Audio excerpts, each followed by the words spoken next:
한번 제목을 같이 따라 해봅시다. 시작. 생략할 수 없는 복의 사람이 됩시다. 아멘. 이런 분들 되기를 주님으로 축원합니다.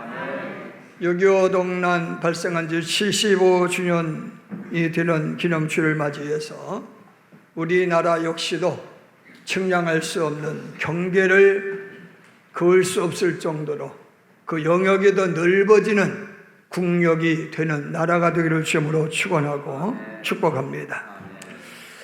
주전 3세기에 인류 역사의 흥망성쇠를 가릴 만한 동서양 공인 국책 사업이 있었으니 중국을 동양을 대표하는 중국에서는 만리장성을 쌓은 것이고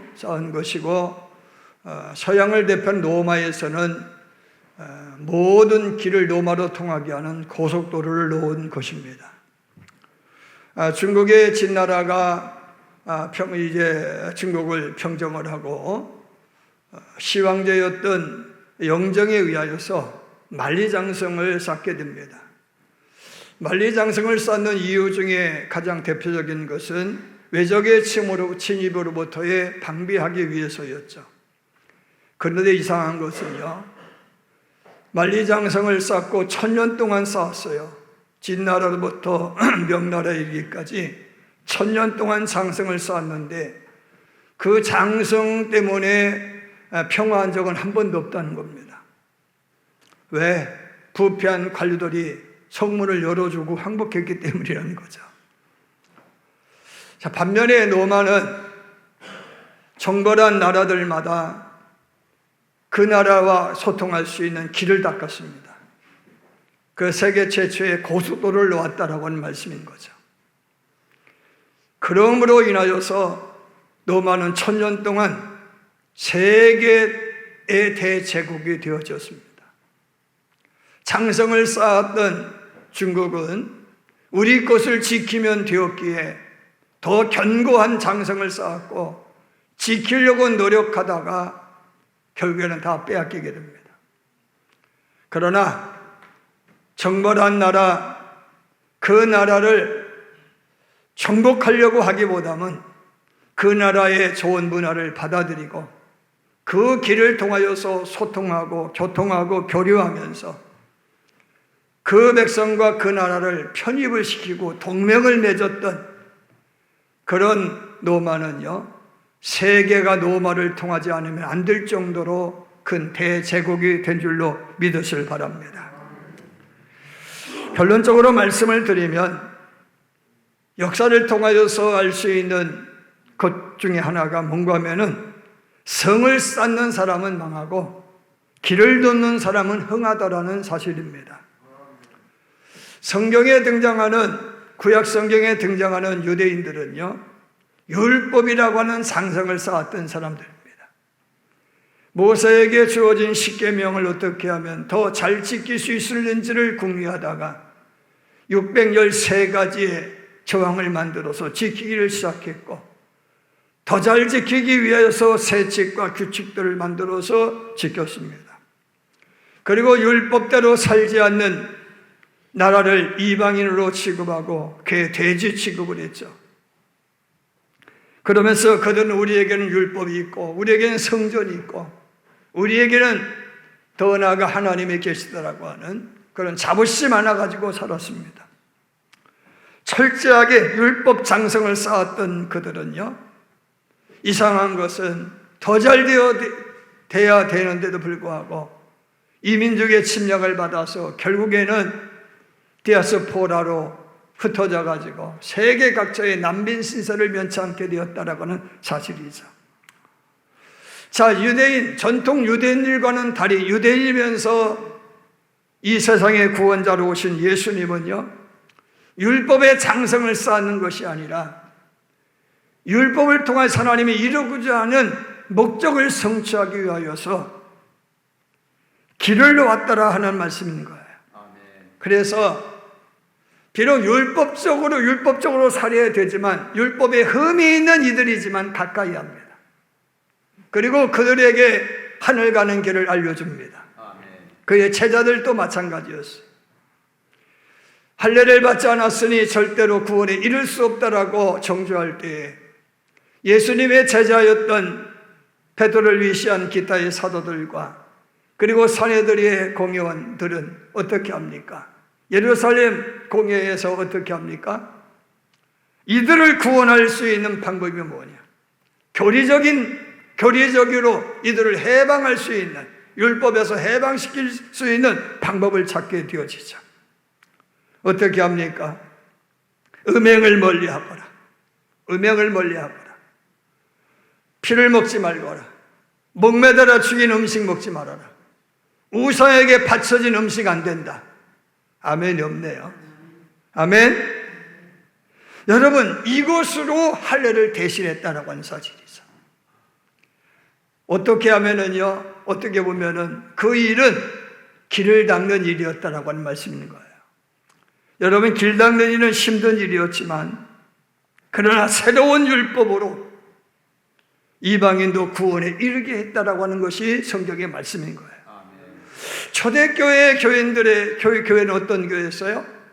헬라파 유대인들, 히브리파 유대인들이 공존하는 교회였어요. 세계 선교의 지평을 열었던 수리아 안디옥 교회의 모습은 뭐예요?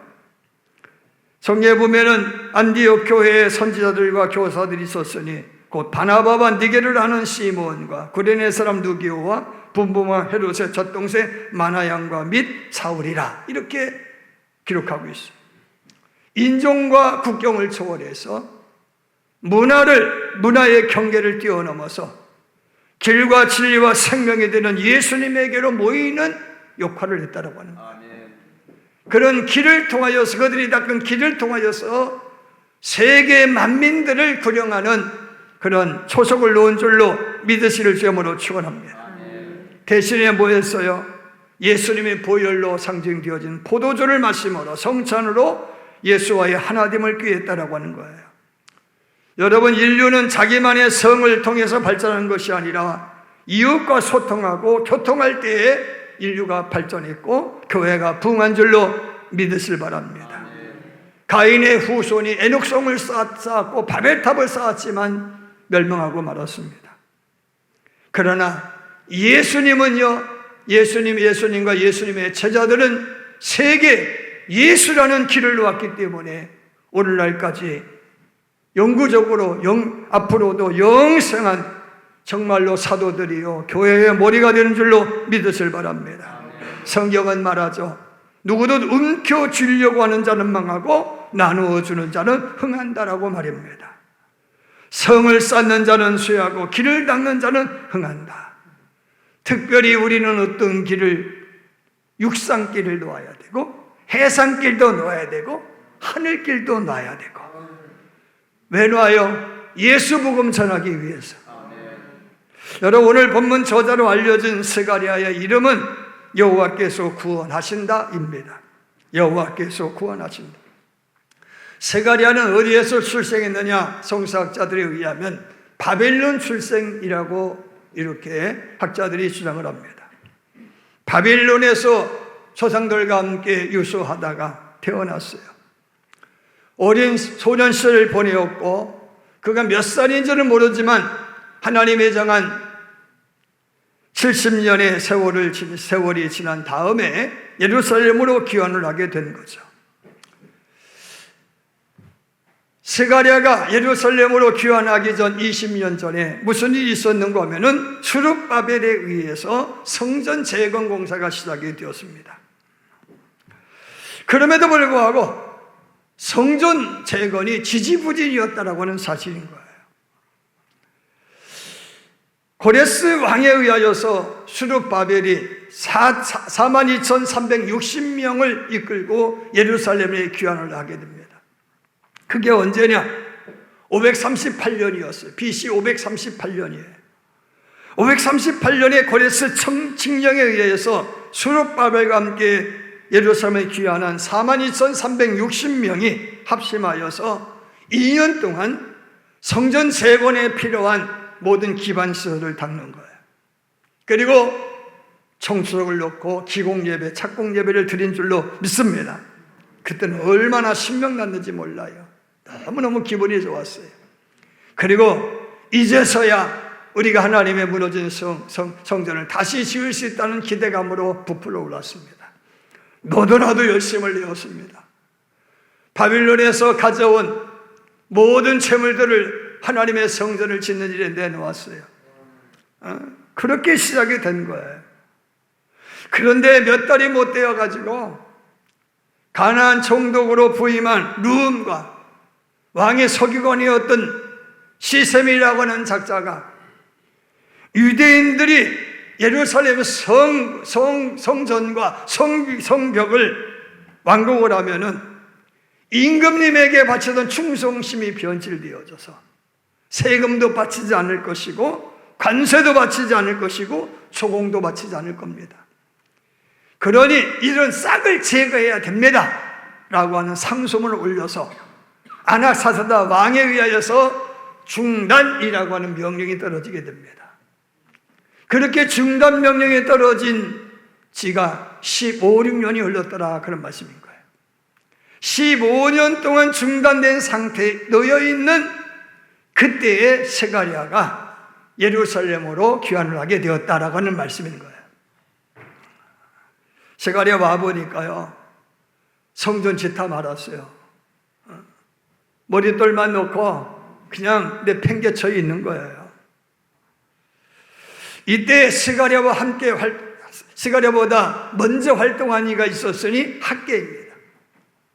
학개가 어떻게 하나님의 전을 짓다가 말하냐? 그러면서 너희들은 편벽한 집에 가는 것이 옳으냐?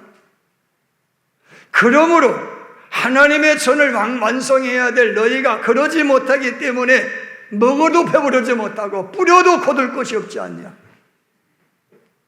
이런 기구한 인생을 사는 이유가 뭔지 아냐? 하나님의 전을 짓다가 말았기 때문이다. 그러니 너희들이 먼저 해야 될 일이 뭔지를 알아라. 그런 다음에 하나님이 주실 축복을 기대해라. 할렐루야. 스가랴 역시도 마찬가지예요. 우리가 지금 여러분들이 지금 하는 일을 보니까 전부 먹고 살기 바빠가지고 하는 일인데, 하나님은 그 일은 비록 그 시급한 일일지라도 더 중요한 일이 있다. 더 중요한 일이 있으니 그 일이 뭐냐? 바로 성전 건축을 완성하는 거다. 할렐루야. 그렇게 부르짖고 에스라가 또 등장을 해. 에스라가 등장해가지고 뭐냐? 나이 많은 장님들을 다 모아놓고 원로들을 모아놓고, 여러분 하늘 가게 하기 전에 여러분의 마지막 소임이 뭔지 아십니까? 하나님의 전을 완공하는 겁니다. 아멘. 하나님의 전을 완공하는 겁니다. 이렇게 소리쳤다 그런 말씀인 거예요. 자, 그런데요, 개중에 이런 분들이 생겨난 거예요. 우리 조상 솔로몬이 지은 성전보다도 규모도 좁고 화려하지 못한 성전 지어서 뭐해? 옛날의 영화보다 더 초라하게 그 성전 지어가지고 창피하게 그거 지어서 뭐해? 그런 하나님이 우리를 어찌 도와줄 수나 있겠어? 라고 하면서요, 미동도 하지 않는 거예요. 그리고는 15, 16년 전에 있었던 열정도 다 식어버렸어요. 그리고는요, 먼저 개인의 생활을 우선시하는 거예요. 먼저 내가 살 집부터 짓고 보자. 먼저 생계의 수단부터 마련하고 보자. 예수님의 제자가 되고 싶지만 신혼여행은 좀 다녀와서요, 부모님이 돌아가신 후에는 따르겠습니다. 시작한 일이나 마무리 짓고 보죠. 이런 식이었다 그런 말씀인 거예요. 얼마 전까지만 해도 포로에서 해방되어서 고향으로 돌아가기만 하면 제일 먼저 뭐 하겠다고 그랬어요? 성전 짓겠다고 그랬어요. 하나님 앞에 그렇게 소망했고 기도했고 소원했어요. 할렐루야. 왜? 이스라엘이라고 하는 나라는 신정사회였어요. 신정국가라고. 신정국 답사 신정국가. 하나님이 직접 통치한다. 누구를 통해서? 하나님의 세운 선지자, 제사장을 통해서 직접 통치하는 나라, 신정국가라고 그래요.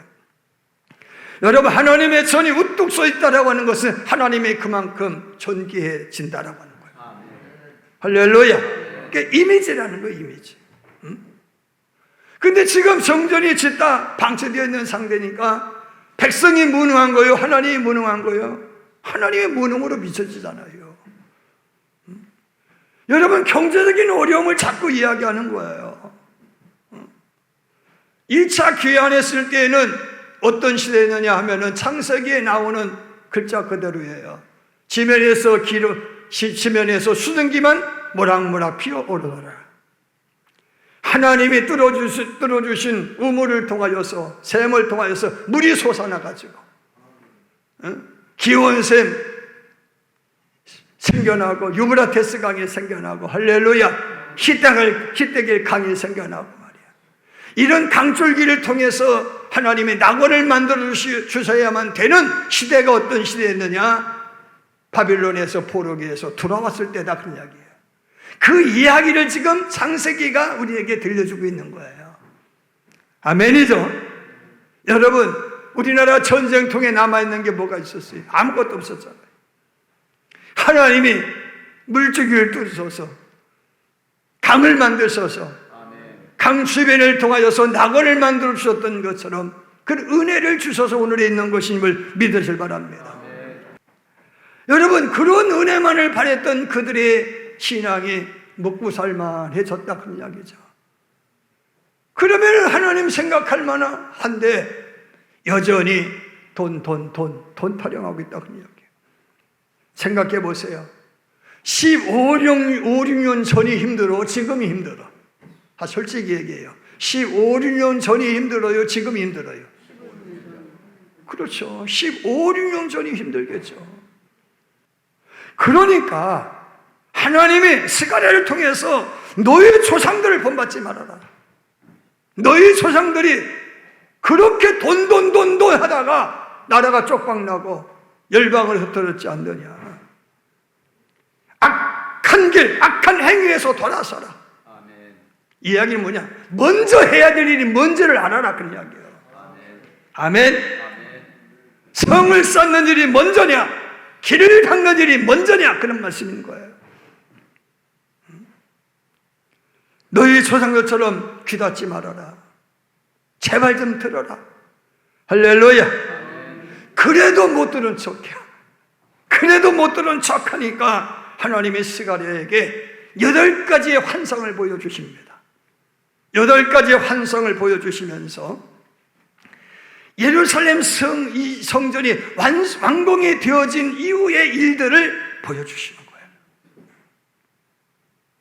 그 중에 3번째 이야기가 하나님이 보낸 측량사가 예루살렘을 측량하기 위해서 측량하라고 하나님이 보내주셨는데, 그 측량기사가 예루살렘 성을 측량해 보려고 하니까 너무 넓어. 측량할 수조차 없을 정도 넓어. 아멘. 할렐루야. 아멘. 그 안에는요, 수도 없이 많은 헤아릴 수 없는 아브라함의 약속한 하늘의 별과 같고 바다의 모래 알갱이와 같이 많은 짐승과 사람이 살고 있는 거야. 아멘. 할렐루야. 그래서 성벽을 쌓으려고 해도 쌓을 수가 없어. 기술이 그렇게 넓은 성을 쌓을 수가 없을 정도였다, 그런 말씀.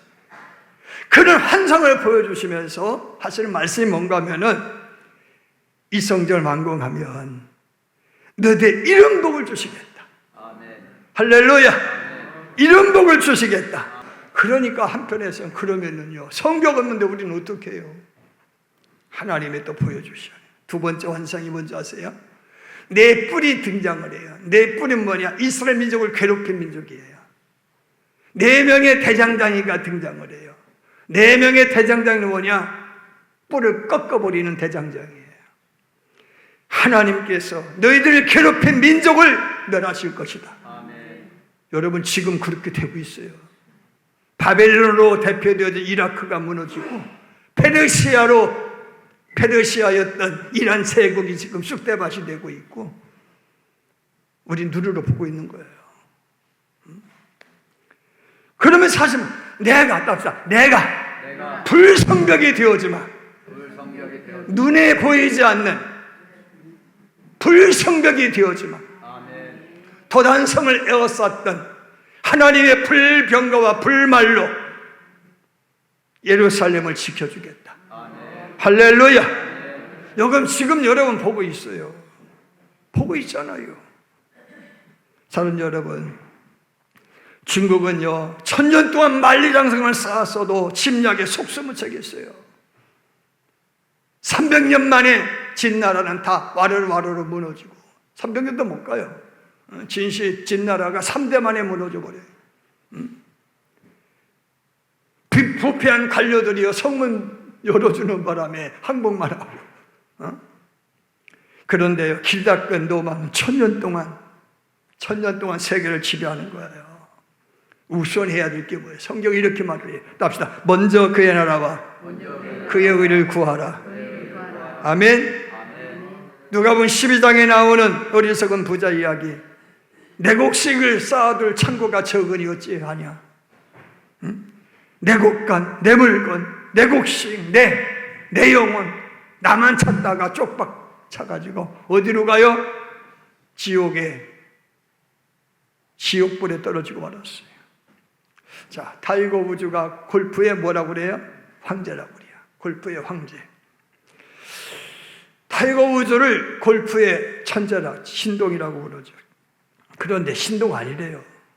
1년에 한두 번 정도 우승할 정도였다, 그런 이야기예요. 그래도 어느 날 내가 1등을 계속할 수 있는 방법이 뭘까? 코치님, 제가 쭉 1등만 할 수 있는 길이 무엇이겠어요? 코치가 이렇게 말을 해요. 잘못된 자세를 고쳐야 돼. 알았습니다. 제가 잘못된 자세 바로잡겠습니다. 잘못된 자세를 바로잡는데 3년 걸렸대요. 3년 동안 1등 하다 1년에 한두 번 1등 했는데 한 번도 못 하는 거예요. 예선 탈락이야. 고민 엄청 했겠죠. 해야 되나 말아야 되나. 그런데 코치의 고견을 받아들이는 거예요. 자세를 바로 잡지 않으면 대성할 수 없어. 그래도 앞으로 쭉 1등하기 위해서는 지금의 이 고난은, 지금의 이 패배는 딛고 일어서야 된다. 그런 말 가지고 꾸준히 3년 동안 갈고 닦았어. 그리고 자기만의 방법을 터득을 해서 결국에는요 골프의 황제가 되는 거예요. 아멘입니다. 대한민국 피겨스케이팅 여러분 대스타가 누구요? 모르는 분이 있어요? 김연아 선수. 김연아 얼굴도 이뻐, 그죠? 그런데 청소년기에는요 일본의 아사다 마오에 의해서 만년 2등이야. 아사다 막 1등인 거야. 청소년 시절에 1등만 했어. 그런데 김연아도 1등을 하고 싶은데 진짜 아사다마가 잘해. 너무 잘해. 얄미울 정도로 잘해. 어떻게 하면 좋을까? 트리플 악셀이라고 하는 그냥 세 바퀴 돌아가는 거. 저거를 익히면은 뛰어넘을 수 있는 거야. 저게 고난도이기 때문에 점수가 많아서 저 방법밖에 없는 거야. 그래서 김연아서 저거를 연습하는 거야. 피 터지게 연습을 합니다. 근데 아사다 마오도 저걸 하고 싶은데 어려워. 하려고 하니까 실패하면은 감점에 되어서 2등, 3등밖에 못해. 난 1등 하고 싶어. 1등만 고집하다가 어느 날 김연아 선수가 트리플 악셀을 성공한 거예요. 할렐루야.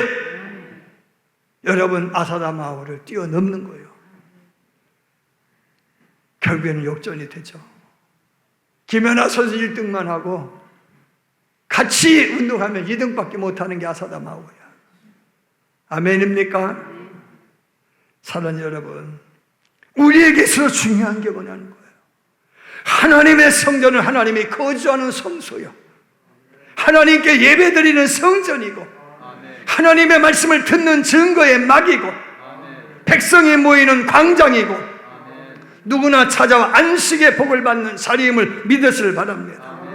근데 중요한 것은 언제 완성할지 모른 채 방치되어 있다는 것이죠. 디도서 1장 16절 말씀, 저희가 하나님을 시인하나 행위로는 부인하니 가증한 자요 복종치 아니하는 자요 모든 선한 일을 버리는 자이니라. 해야 될 일을 방치하고 안 하는 것은 뭐냐? 가증하고 악하다는 거예요. 여러분, 일찍이 유대 백성들은요, 아무리 편벽한 집에 거주해도 고기로 배불리 먹어도 하나님 없으면 평화 없다는 것을 알고 있어요.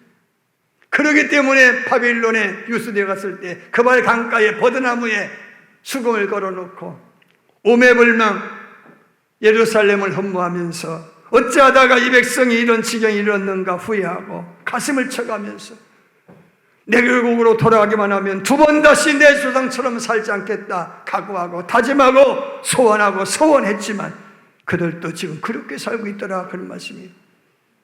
저는 요즘 시편 23편의 말씀을 강의합니다.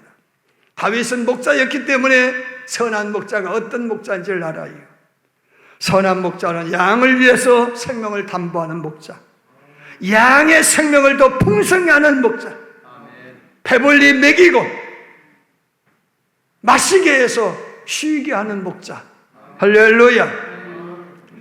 여러분, 그 일은 사망의 음침한 골짜기를 걷지 아니하면 그 일을 감당할 수 없어서 선한 목자는 매일 사망의 음침한 골짜기를 걸어가야 되는 위험을 감수하고 그 길을 가는 목자라는 것이죠.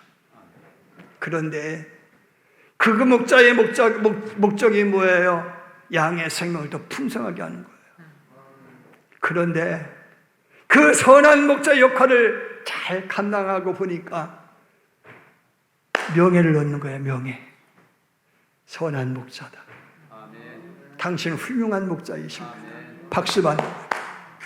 할렐루야. 여러분, 자식을 훌륭하게 만들어 보세요. 훌륭한 아버지네, 훌륭한 어머니네. 할렐루야. 여러분, 제가 교회를 훌륭하게 가꾸고 부흥시켜 보세요. 야, 우리 목사님 훌륭한 목사님입니다. 자기 이름을 위하여 의의 길로 인도하시는 것. 아멘. 농사를 잘 지어서 성공하니까 부자 농부로 나와. 박수 받아. 아멘. 여러분, 우리가 선한 목자가 되어줘야 착하고 충성된 종아, 내가 적은 일에 충성했으니 내가 큰 것을 맡기겠다라는 칭찬 듣는 것 아니겠어요? 그런데요, 지금 스가랴에 나오는 이때의 백성들은 그걸 몰랐다, 그런 말씀이에요. 지금 내 생활에 안주하고 싶었고 더 배불리 먹고 싶고 더 편안히 자고 싶은 거예요. 사랑하는 여러분, 양에게서 가장 행복은 뭐예요? 선한 목자에게 순종하는 거예요. 순종하면 양이 배불리 먹어요. 순종하면 보호받을 수 있어요. 할렐루야. 여러분, 오늘 세계가 뉴스를 통해서 우리는 날마다 보고 있어요. 러시아와 우크라이나에 이어서 이스라엘과 이란의 전쟁으로 곤욕을 치르고 있잖아요.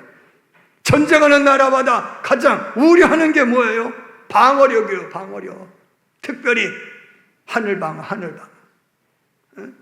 전투기가 전쟁을 좌우하는 거예요. 육해 공기를 방비해 안전할 수 있어요. 그런데요, 아무리 철저하게 이스라엘이 아이언돔이라고 하는 첨단 무기로 방어를 해도 뚫리긴 하더라, 그런 이야기예요.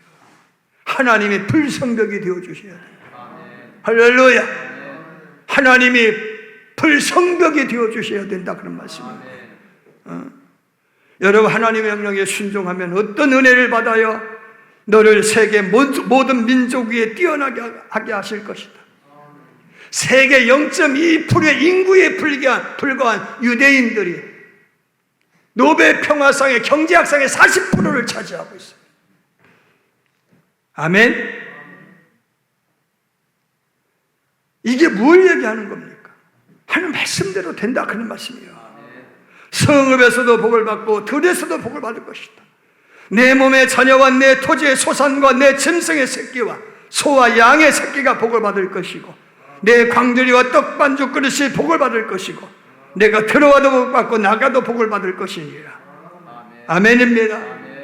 미국 내 3%의 인구의 유대인이 금융, 소교, 식량, 정계, 재계, 연예계, 학계 주요 요직을 점령하고 있어요. 이게 사실인 거예요. 여러분, 제가 유대인을 칭송하려고 하는 것이 아니라 그의 영향력은 측량할 수 없을 정도라는 말씀을 드리고자 하는 거예요. 아멘. 한국을 찾는 세계인이 가장 놀라는 게 뭐예요? 한국의 밤하늘입니다. 십자가가 많다는 거예요. 깜짝 놀라요. 십자가가 별빛처럼 빛나요. 6.25 75년 전 6.25 동란 이후에 우리는 어떻게 됐어요? 풀뿌리 연명했어요. 구호품으로 입고 신고 살았어요. 그런데 75년 만에 세계 경제 10위의 경제 대국이 되었어요. 구호품으로 연명하던 후진국이 경제 개발 도상국을 뛰어넘어 선진국이 되었어요.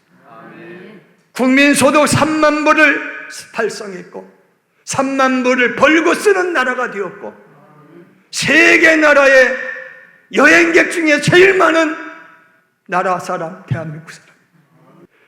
여러분, 세계 7위의 국방력을 자랑하고 있어요. K-팝이요, K-문화가 세계 대중, 요즘에는 K-푸드가 세계 열풍이요. 아멘. IT 강국, 제2의 경부고속도로, AI 고속도로 건설을 위해 박차를 가하고 있고 한국의 민주주의와 시민의식은 이번 계엄 사태로 세계 롤모델이 되고 있고 여러분, LA에서는 폭동나고 우린 폭동이 안 나. 아멘입니까? 여권 파워 세계 2위예요. 2위. 우리나라 여권 만들면 192개국을 마음대로 달릴 수 있어요. 할렐루야. 여러분, 유일의 분당, 세계 유일의 분당국가인 전쟁경의 나라가 24시간 풀가동이 해도 안전한 나라예요. 할렐루야. 여러분, 이런 애 거저왔다고 생각하십니까? 밤하늘은 수놓는 별빛처럼 많은 십자가 덕택이에요. 난 그렇게 믿습니다. 목사로서가 아니라 그만큼 기독교가 이 나라를 위해서 지대한 영향을 미쳤다라고 하는 말씀을 드리고 있는 거예요. 여러분, 대한민국의 영향력 지금은 측량할 수 없는 영향력이 되어버렸어요. 할렐루야. 디아스포라 유대인들이 주리 옥마름의 삶을 살았지만 그들의 영향은 그곳에 풀뿌리처럼 내려서요 세계를 좌우지하고 있는데 지금 그 역할 대한민국이 감당하고 있는 줄로 믿으실 바랍니다. 여러분, 오늘 우리나라가 이렇게 살게 된 것은 새마을운동 덕택이라고 믿지만 하나님이 보호하셔서입니다. 여러분, 한국이 개발한 천무 미사일과 K9 자주포와 KF-22 스텔기 전투기가 우리나라를 방비할 수 있다 믿습니까? 하나님이 불성벽이 되어주셔야 되고 불병거가 되어주셔야 됨을 믿으시면 아멘 하시길 바랍니다. 하나님이 밤낮으로 예배하고 기도하는 교회와 성도를 통해서 복을 주시는 거예요. 내가 하나님 앞에 충성하고 순종했더니 하나님께서 내 지경을 열어놓으시더라고요. 야베스의 지경을 열어주시더라고요. 여러분이 해야 될 일을 완수하면 하나님은 지경을 넓혀주신다고. 측량할 수 없을 정도로 지경이 넓은 영향력이 커진다, 그런 말씀이에요. 아멘입니다. 여러분, 오늘 말씀 유념하세요. 하나님 우리에게 당부하고 있고 믿으라고 촉구하고 깨닫게 하시는 말씀이 뭐예요? 내가 너를 위해 준비하고 있다는 거예요. 측량할 수 없을 정도로 많은 복을 준비하고 있으니 너희는 그 준비된 것을 얻으라는 거예요. 그냥 얻어지는 게 없어요. 충성하고 헌신하세요. 기도하세요. 할렐루야. 여러분, 불성벽을 믿으세요. 낮의 해와 밤의 기울으로부터 우리를 보호하시 하나님을 믿으세요. 그 믿음으로 신앙하는 저와 여러분에게를 주님으로 축원합니다.